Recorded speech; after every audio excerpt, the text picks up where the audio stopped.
Welcome to my home made chef channel.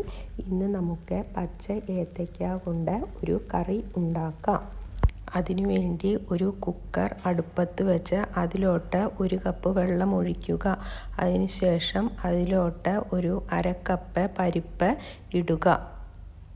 ഇനി ഒരു 3 whistle വരുന്നത് വരെ കുക്കർ അടച്ചു വെച്ച് നമുക്ക് വേവിക്കാം. നമുക്ക് ഇത് തുറന്നു നോക്കാം. പരിപ്പ് ഏകദേശം റെഡിയായിട്ടുണ്ട്.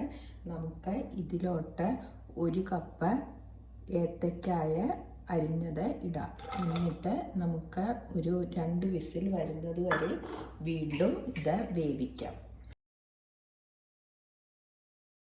ഇനി നമുക്കിത് തുറന്ന് നോക്കാം. എന്നിട്ട് ഇത് ഒരു പാത്രത്തിലോട്ട് മാറ്റിയിട്ട് നന്നായി ഉടച്ചെടുക്കണം. നമുക്ക് ഒരു ചീനച്ചട്ടി അടുപ്പത്ത് വെച്ച് ചൂടാക്കി അതിലോട്ട് 1.5 ടീസ്പൂൺ വെളിച്ചെണ്ണ ഒഴിക്കുക.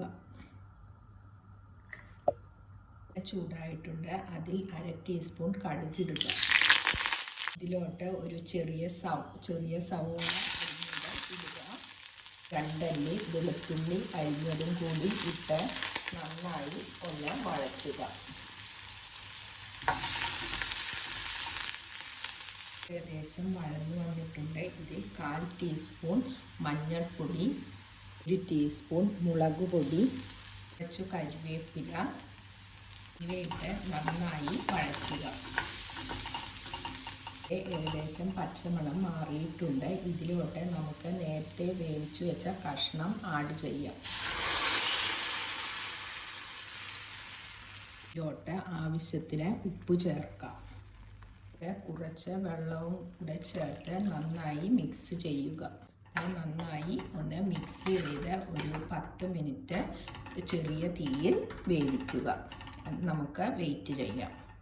അങ്ങനെ നമ്മുടെ കറി റെഡിയായിട്ടുണ്ട്. നമുക്ക് ഇത് ഒരു പാത്രത്തിലോട്ട് പകർത്താം. നമ്മുടെ ടേസ്റ്റിയായ ഏത്തയ്ക്ക പരിപ്പ് കറി റെഡിയായിട്ടുണ്ട്. എല്ലാവരും ഇത് ട്രൈ ചെയ്ത് നോക്കുക. എന്നിട്ട് കമൻറ്റ്സ് അറിയിക്കുക. Thank you.